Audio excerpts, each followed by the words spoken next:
The first snow of the season arrived quietly, drifting down like a held breath finally released. It dusted the high pines, softened the jagged rocks, and turned the long valley silver. From the ridge above the river, Jackie stood with her binoculars pressed to her eyes, scanning the familiar sky. She had been coming to this lookout for years, ever since she was old enough to carry a thermos and sit still long enough to watch. Every winter brought the same question, the same hope. Would they return? A sharp cry answered her before she saw them.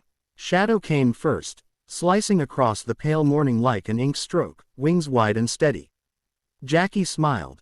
She always knew him by the way he flew, confident and calm, as if the wind itself had made room.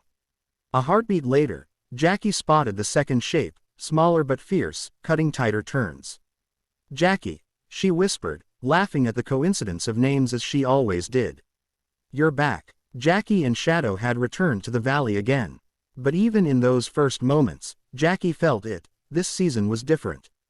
The eagles had been coming back every year since Jackie was 10. The local wildlife center had named them years ago, and the names stuck, spreading from ranger reports to school projects to social media clips watched by thousands. Jackie had grown up alongside them in a way, marking time by their arrivals and departures. But the winter of 2025-2026 wasn't like the others. For one thing, the weather had changed.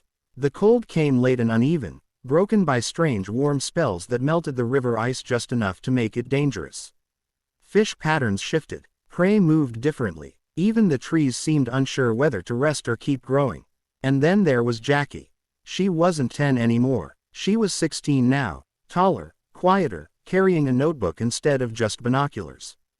This was her last season before graduation, and she knew it. Everything felt sharper because of that. The sky bluer, the wind colder, the stakes higher.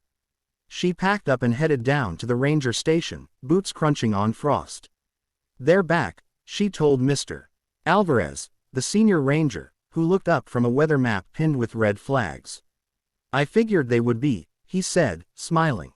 "They always find their way home." Jackie hesitated. "Do you think they'll stay?" Mr. Alvarez studied her for a moment. "That depends on how the season treats them. And how we do. The first weeks went well. Jackie and Shadow rebuilt their nest in the tall cottonwood near the bend of the river. Jackie watched them trade branches, Shadow bringing thick sticks while Jackie carefully fitted them into place. It was teamwork refined over years, a quiet conversation made of movement. Jackie sketched them every afternoon after school. She noted the times Shadow hunted, the routes Jackie flew, the way they took turns guarding the nest. Her science teacher encouraged her to turn the notes into a research project, maybe even submit it to a youth conservation journal. But the signs of trouble crept in slowly. The river swelled unexpectedly after a midwinter thaw, flooding the lower banks. One afternoon, Jackie noticed Jackie the eagle circling longer than usual, her calls sharper. "Shadow,"